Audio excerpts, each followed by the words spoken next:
think you're right. Woodworth went after a real high fastball. The 0-1 puts a bunt down the first base line. Helton out to field and throw to first in time. Woodworth and Caraviotis collided as the ball pops free. And now it looks like they're going to confirm the out, and Diaz has to go back to second base. What? Hello, RailCats fans, and welcome back to another edition of the RailCats Talk podcast. I'm your host, Kyle Savetic, and the Cleburne series is over with. There is a bunch to talk about a bunch, but not a lot to talk about in this series. I think this was a big series for the RailCats and Cleburne in general, just because, you're playing 12% of your season. Well, 6%. And then another 6%. You get what I'm saying when you play them together. But 12% of the season in bulk right away, basically. At least 6% of the season in a bulk. I know it doesn't seem like a lot, but that is quite a bit when you only play 100 games. And, the 12%, that's 12 less games that you get. And getting away with only one win in the series. There's a lot of questions that I want to know the answers for, but I have a lot of speculations for my questions, and we're just gonna kind of go from there. I mean, if we look at the series, and I tried to do the best I can of just, since it was a 6-game series, maybe I'll try to do it for every series, just to get the people, the players that played, their batting average and what they did in that series. First off, right off the bat, Jesus Mariaga is the player of that series. Just looking at his stats in the first place, he went 10 for 25 for 400 batting average, scored 4 runs, 9 RBIs, and 1 home run. I think he was one of the best players that the RailCats had in this series. Maybe outside of Gio Diaz, who batted a 473 and is on a 12 or 13 game hitting streak. Going into this guy has been he's just one of those guys that's kind of hard to take out of the lineup, which will bring me into when I talk about Sam Abbott's trade for Jose Contreras and Will Decker. But I'll get into that one in a second. Looking at Michael Woodworth, he went 5 for 23 with a 217, 1 RBI, 4 runs scored.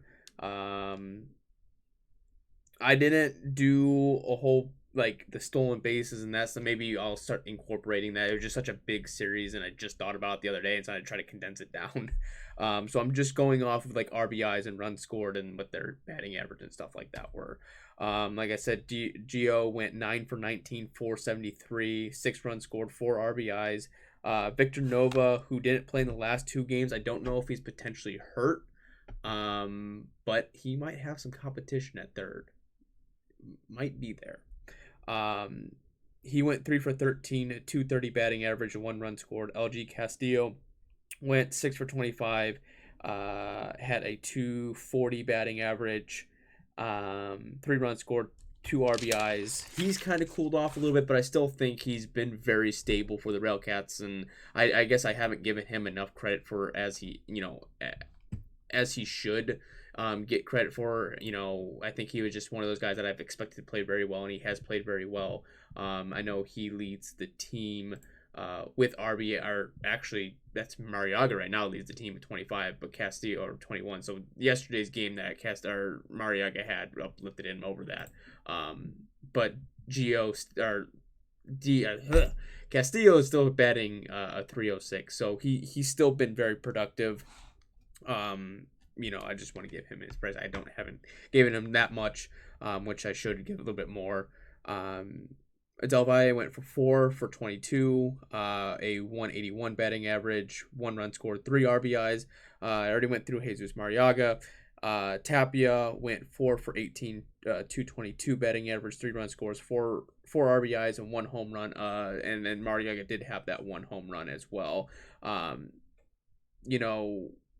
Yesterday's game, it was the turning point. His home run kind of turned the tide a little bit, just couldn't claw through it enough in that aspect of it. But, Mariaga, just going back to him real quick, he had a triple that cleared the bases. handful of stolen bases, 1 RBI, the 4 RBIs yesterday, which is outstanding. Tapia didn't play in game 3.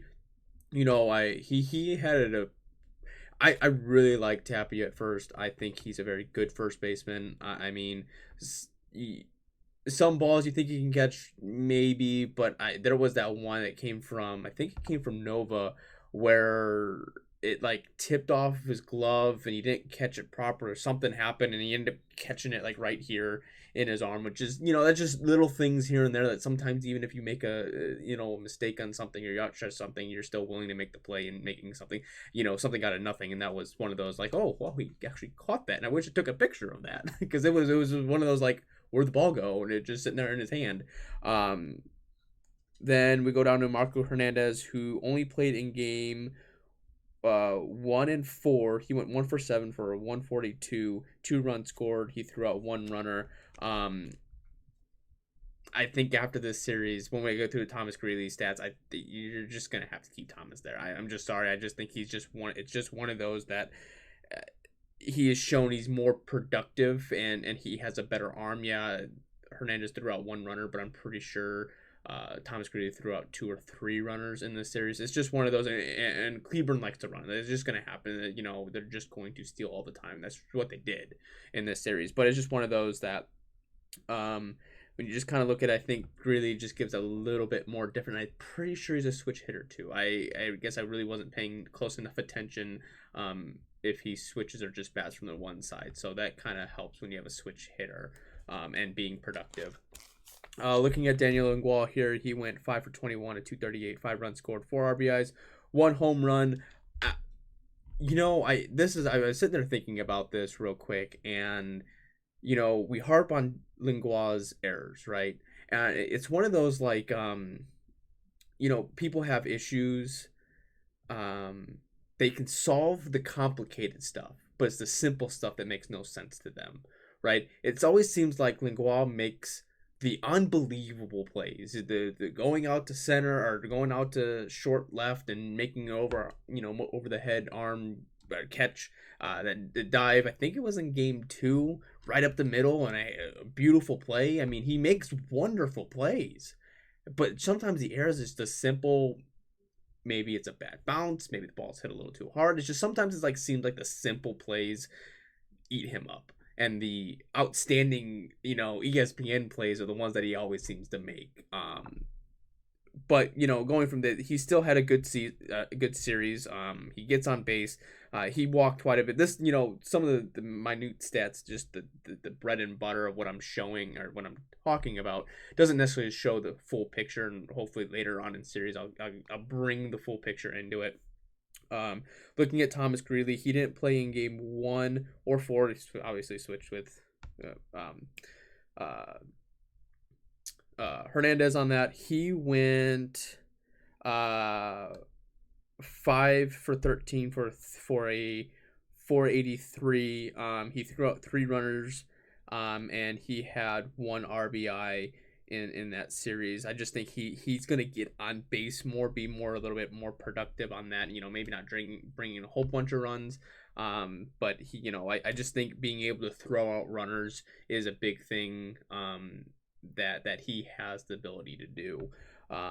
This is the guy that I want to talk about that may give Nova some competition, and that's Jose Contreras. We saw him in game 3. He went 0 for 5 with 2 strikeouts, and then he just, he just said, I had one bad game. Let's continue. Game 4, he went 3 for 4, 1 RBI. Game 5, he went 1 for 4.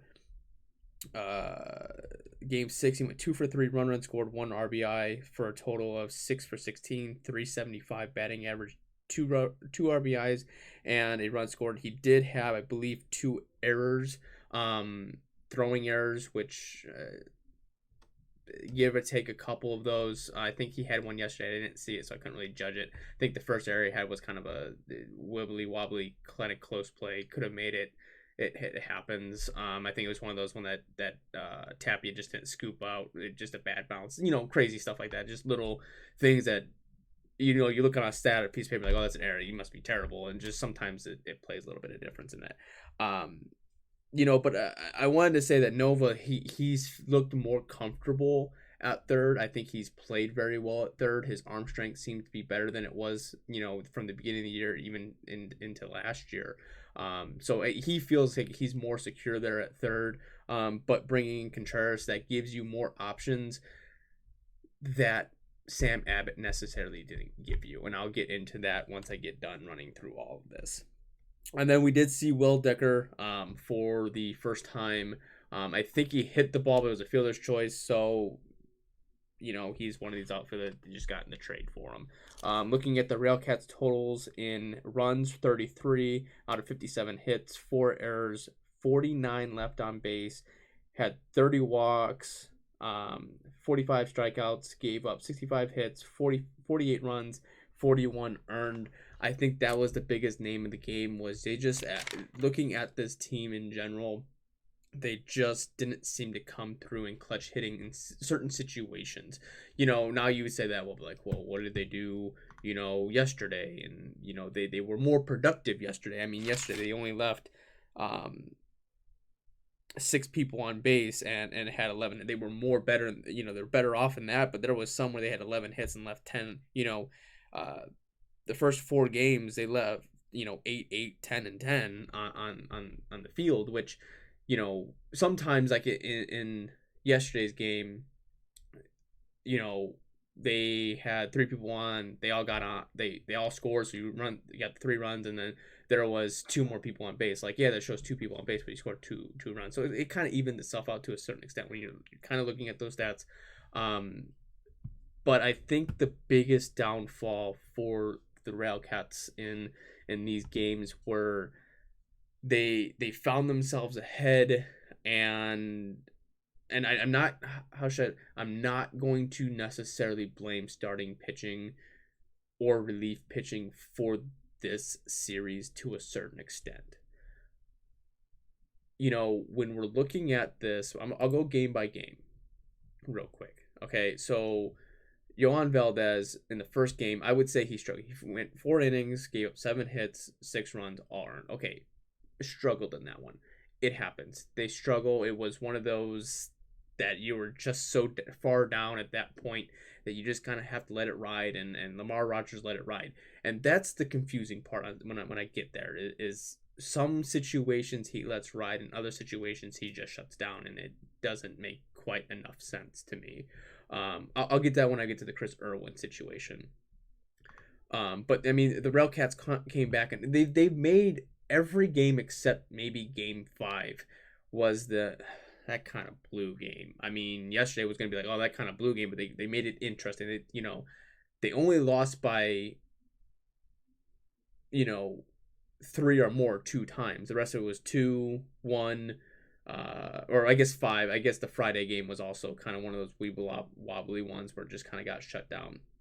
But in game 2, where Gary did win, Sheik went 5 innings and he looked lights out, and I'm surprised he didn't go more.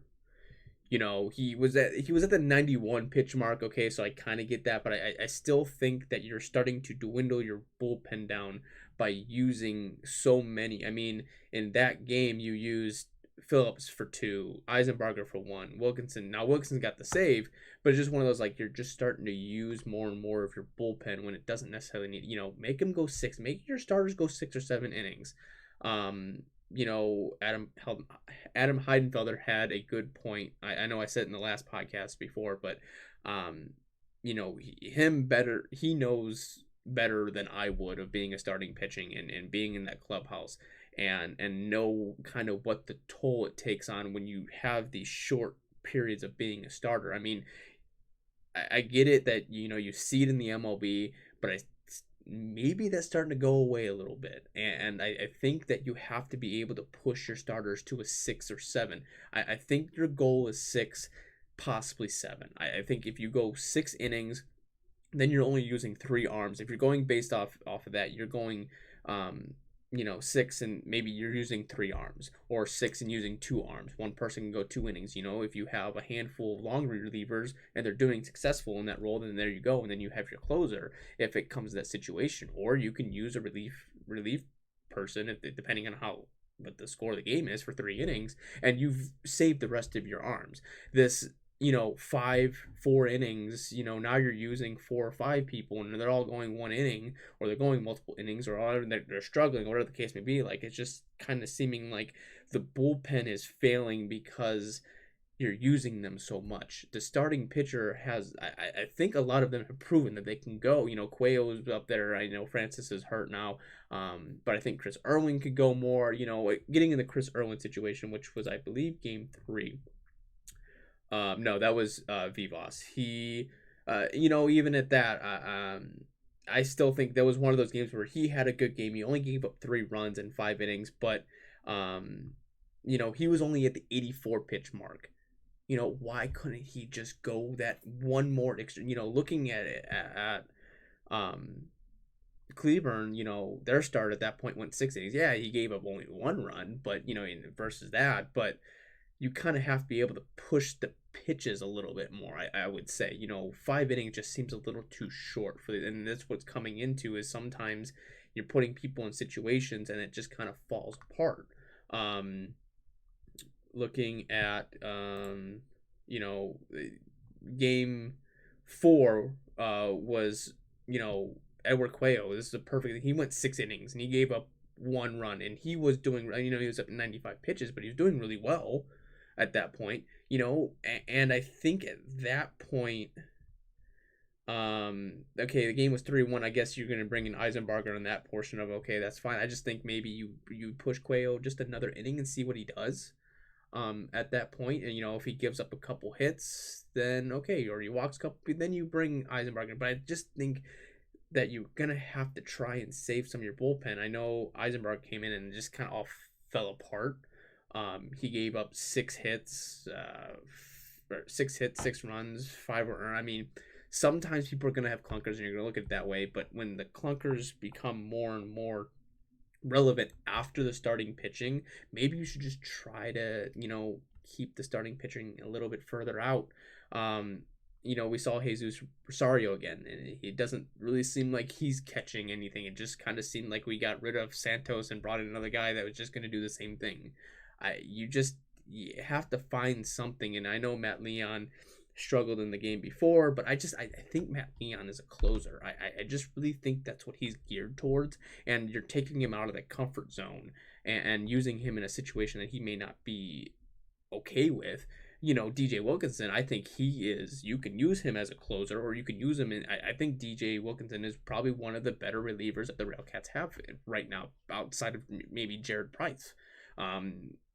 Or Ben Miller. Ben Miller has been very well. I mean, you have a lot of good potential rotations that you use towards your back half, but it's that beginning half that I think you're starting to utilize too much. Valdez, Nunez, all those players have to have some kind of rest at certain points. Eisenbarger is probably one of them, where it's just like you're using them maybe a little bit too much.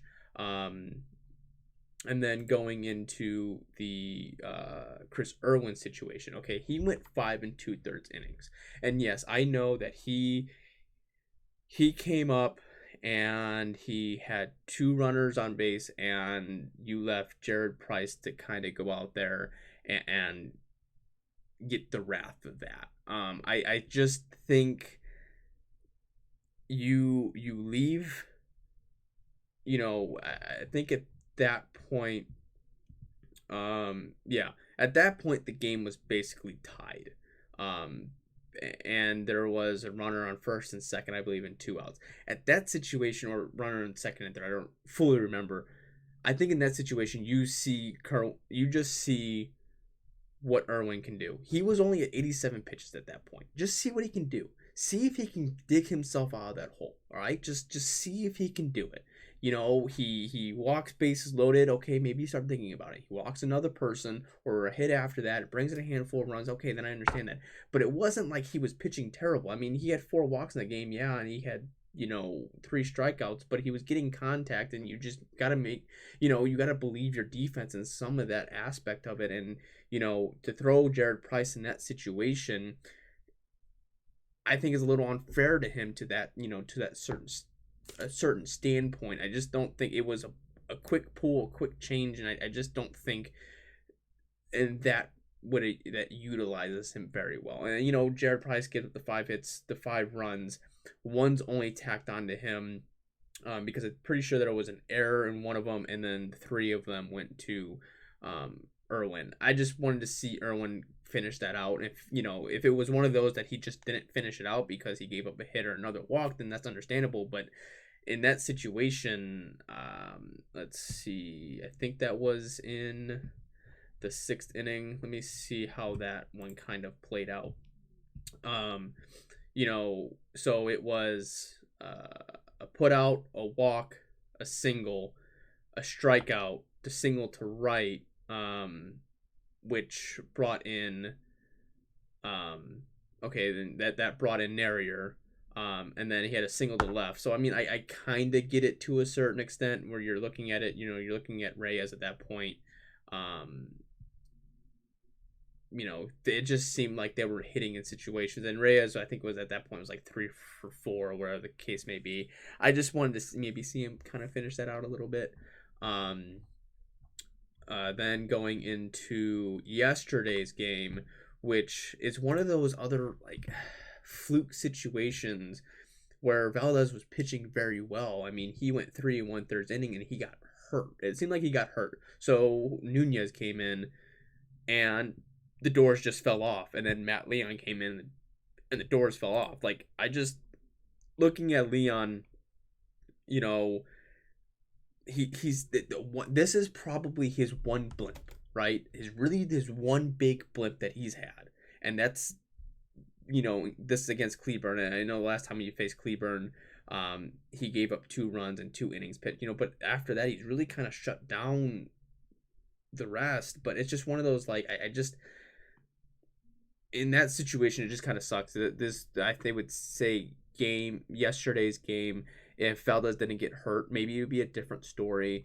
But he got hurt and things just kind of fell off. They found their way again. They found potential in themselves and they started to claw themselves back. And that's the one thing that I give them credit for, is that they claw themselves back and they fight to the very end. And that you want to see that on every team that we play. But the issue is that it needs to all click. This team is so inconsistent between its pitching, between its hitting, between its fielding, between its base running. Like, it just all seems to not click. And that game 2 that they played, I think that game really, I thought maybe that was going to be a turning point in the season because everything seemed to click. Yeah, they won 5-4, but if I'm not mistaken, they fell behind. No, my bad. It was the 4-2 game, not the 5-4. The 4-2 game that they won, I was off on that. Cleburne took the 1-run lead, and then they scored 3, and the 7th inning they scored a run, and then I think it was Wilkinson gave up the home run at the end, and then pitching looked very well. It was John Sheeks pitched very well, but I would like to see him maybe I guess he was at the 91 pitch mark, so maybe I can understand that portion of it. You had Aaron Phillips and Jack Eisenbarger, who they both came in and shut the door. Wilkinson came in for the save and shut the door. Yeah, he gave the 1 home run that didn't mean anything at that point. It was one of those, like, you just really wish that it just would have all kind of came together and it was a turning point in that series. The series was a good, hard fought battle. I know most people are going to look at this game and at this series and say, well, RailCats suck. I don't think that was the case. I just think there was a couple bad situations. I don't like to harp on umpires because, one person said, you're only going to get the umpires to the level of what, the league level. The MLB, you expect the best out of best. Here, you expect really good players. You expect the simple things to be made, but you're not going to get the best umpires. And it's the same thing when you go to Little League games. It's the same thing when you go to high school games. You're not going to get the best. Half the time people are around. Now these people get paid to do this, and I think they need more training. I really do. My situation that I was really, and I think most RailCats fans were baffled by, was the bunt. And I didn't go back and listen to what Ryan Zimmerman said or Zach Leeson said. Um, but from my point of view, sitting there at the first base side, what you could have argued is that when Woodworth bunted the ball, that it hit him outside the batter's box. I didn't see that. I didn't see the ball hit him. Now, did it take him to third? That the way he bunted the ball kind of took him that way, and it took him more towards fair territory than what you normally would get out of that. And if when you're looking at it that way, it was still a bang bang. This is the part that doesn't make it was still a bang bang play. No matter what it is, it's still a bang bang play. That throw was going to be hard to make either way. And I think he would have been safe either way. So at that point, you're taking a hit, a sacrifice bunt away, because then it took Diaz away from getting the third because it was an interference call, which I never understand because that doesn't make any sense to me. He was standing on third when that happened, so the interference in some of those rules never make any quite sense to me. That was behind, he was sort of in front of the play and the play was behind him, so I don't think that really makes any sense, but that's beside the point. In that situation, the ball was thrown towards foul territory, so it went across Woodward's back, and so he's going back to avoid the first baseman. And did he get in the way? Did he make contact with him? Yeah, but that's where the throw led him. And someone may argue, well, you have to let the fielder play the ball. Well, yeah, to a certain extent. It's not like someone was grounding a ball at second base and the base runner ran him over. Like, that wasn't. It was such a terrible call. I'm sorry. It was just such a terrible call that I'm confused by. It goes back to even when, and I forget what game it was, when Nova got tagged for interference going around third base. That one baffled me too. I couldn't really understand. I didn't see it enough to understand that. And yesterday Chuck said something about the home run. I didn't watch the home run. I was with family yesterday, so I didn't really watch the game. I kind of listened to it and I heard it. The way it made it sound was like the first base umpire said it's a foul ball, third and home plate got together and called it a home run. I didn't really see it. I'll have to go back and watch it. Those ones are such judgment calls that first base, because it kind of curved, from first base side, it may have looked like it didn't go around the pole, that it just, went in front of it and curved off. If you saw it from home or third base, where you're seeing it and you saw the white go around the yellow and you saw, the white past the yellow, then that's what caused it to be a home run. That one's a pure more judgment call. I think in the game 3, the strike zone was horrendous. They were calling a lot more strikes on us that were balls when we were pitching, and that kind of led to a big blowout game in that aspect of it.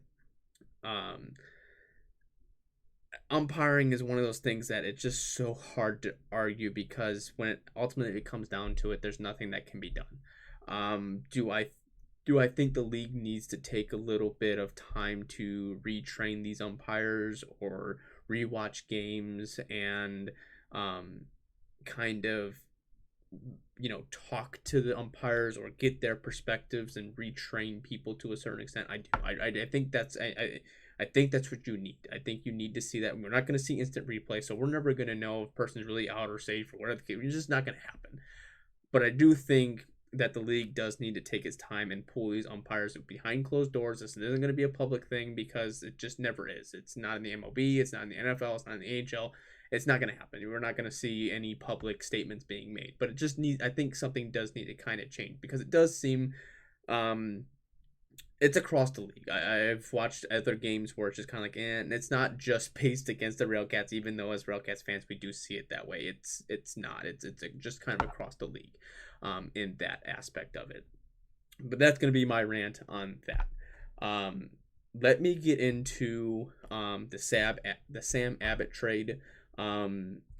real quick, Jose Contreras for and Will Decker for Sam Abbott, and I think having Contreras is more universal. You can use him more universal, like a Gio Diaz. He does seem like he can hit the ball. He does seem like he can field and not just play first base. He can play first. He can play third. So I can't really.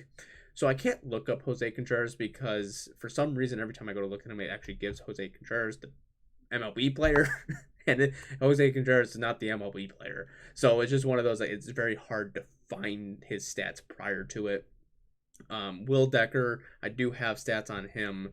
He came from the Atlantic League, batted like a 478, 467 with Kentucky last year. Split with Empire State from the Frontier League. He batted a 265.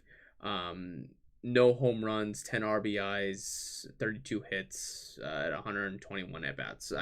He's older than the 28, so more, but it says he's a right fielder, left fielder, and first baseman. I think you're just going to be able to utilize him a little bit more on that aspect of it. So that for what I have gotten from Sam Abbott, or from talking with other people about Sam Abbott, was that he felt, I should say Chuck told me this, he's my insight guy basically, but he said that he felt comfortable in Gary, but he was trying to go away from just being a strictly home run hitter. He changed his swing, the bat speed a little bit quicker, but he never really had the opportunity to show it, and I would agree he never really did. But Contreras comes in, he goes 0 for 5 the first time, and it's like, oh well, it is what it is. And then he goes 3 for 4, and he has himself the heck of the rest of the series. He's making most of his opportunities right now, so it's interesting to see where that's going to go in that aspect of it. Will Decker, I just think, I don't know what he's gonna be utilized for, if he's just another body for right now. But the case where the RailCats are with Harrison Francis down and with Trevor Lupking still on the active, I really think they should have gone out and tried to get another starting pitcher. I think that would have been a good Sam Abbott. Okay, we'll take Contreras, but maybe we need another starting pitcher in here to kind of lighten the load a little bit, or find someone that can be a reliever, but maybe a starter and kind of get fixed in rotation somewhere.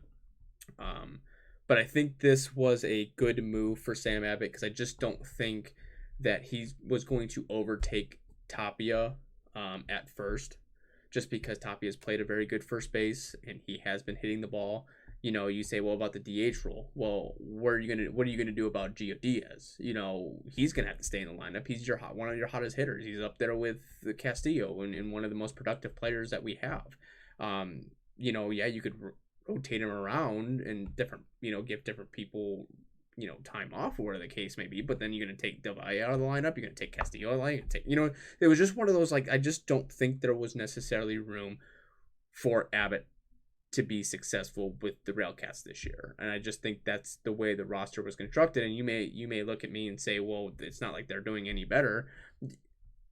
Are we fully blaming the struggles on the offense? No. Are they not hitting in key situations sometimes? Yes. I think it's a little bit of maybe usage of the bullpen and not trusting the starting pitchers as much. Most of us, or I see a very good starting rotation. I just don't like that they're being cut 4 or 5 innings. I want them to go 6 to 7. I think the goal should be 7. The expectation should be 6. 7 should be the goal. You know what I'm saying? I think if they only given up 3 runs in 6 innings, let them go to 7th. If they've given up 1 run through 6 innings, let them go to 7th. If they, depending on their pitch count, if it's below, 100, then maybe they go 8.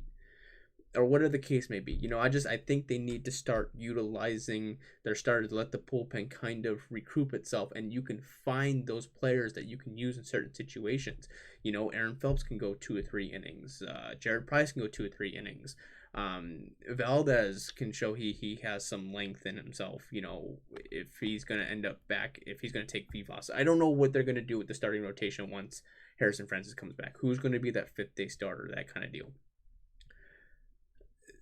They're in a rough spot right now. The RailCats are in a rough spot, and that's that's what it is. They're just in a rough spot, and they just got to figure it out. Looking at the standings, right now, Kane County has overtaken them by a game and a half. They're gonna have a very, very tough come through right now. Sioux City is going to be a tough one. Now, with Lake Country coming to the RailCat Stadium, that's got to be a sweep. That's got to be, let's get the momentum going and let's go, because then it's back to Fargo-Moorhead, and then you're going to Winnipeg, then Milwaukee, then King County, then you see Lake Country again, but the schedule doesn't get any easier whatsoever. They have to be really, really close. Looking here at the standing, just looking at, it's really close, but they really need to keep themselves in fourth or fifth. Next time that they come around to see, Cleburne, they have to be closer in record. It just got to be, they've got to figure something out. Chicago's been hot. Milwaukee's probably going to walk away with the division. I just think they're just that good. Cleburne is 16-30. I think those are going to be the top two. I just really do. The Cleburne just look like they kind of get cold, but they can kind of get hot. So just one of those that we just kind of be a little bit closer to that. But looking at Sioux City right now, they started off really hot. They're on a 3-game losing streak, so maybe we can catch them in a cold spell. Hopefully, they're 13-5. They're third in the West. You're going there tomorrow. This has got to be a game a series that they're going to have to be successful in. But yeah, I think that's going to wrap it up. I try to keep it under 30. Had a little bit too much to talk about. But yeah, I think the format's going to be sort of take the series, talk about the series, talk about some of the stuff that happened, take the series as it is, talk about little stuff in between, and then the next series preview, and kind of go from there. I'm trying to keep it under 30 minutes because I know sometimes when you extend it out to an hour and you only have one person talking, it kind of gets monotonous. So trying to get away from that to a certain extent. But yep, that's going to wrap it up. So I hope you... Oh, and one more thing. Thank you, Paulie and Jim, for the suite tickets. Those were fun. That was a fun time getting to go up in the suite. If you ever get a chance to do a suite, it's pretty fun. Just make sure that if your party's more than 20 or at 20, you get the guaranteed 20 seats. Not saying, it was a lot of fun. I had a lot of fun. It was just, trying to watch the game and standing the entire time and working and standing the entire time and coming to a game and standing. Sometimes isn't always the best, but I had a good time. It was fun. I appreciate the tickets. I appreciate being able to go in the suites. It was the first time I was up there, and I would say they're really nice. The nice area up there. So if you get a chance, go up to a suite. Bring someone up there. Go to suites or whatever the case may be. But thank you again, Paulie, for that. But that's going to wrap it up for me. I hope you enjoyed the podcast. If you did, please leave a like, comment, and subscribe. If you have any questions, that you want me to answer on the podcast, whatever the case may be, email me at railcatstalkpodcast.com or at gmail.com, or send it down in the comments and I'll get around to it next time on the podcast. But yeah, follow me on all social media platforms, Twitter, Instagram, Facebook, YouTube, that kind of fun jazz. But yep, that's going to wrap it up for me. Hope you enjoy the rest of your day, rest of your evening, and go Cats. The 0-2. Swing and a miss, strike 3. Wrap this one up in green and white.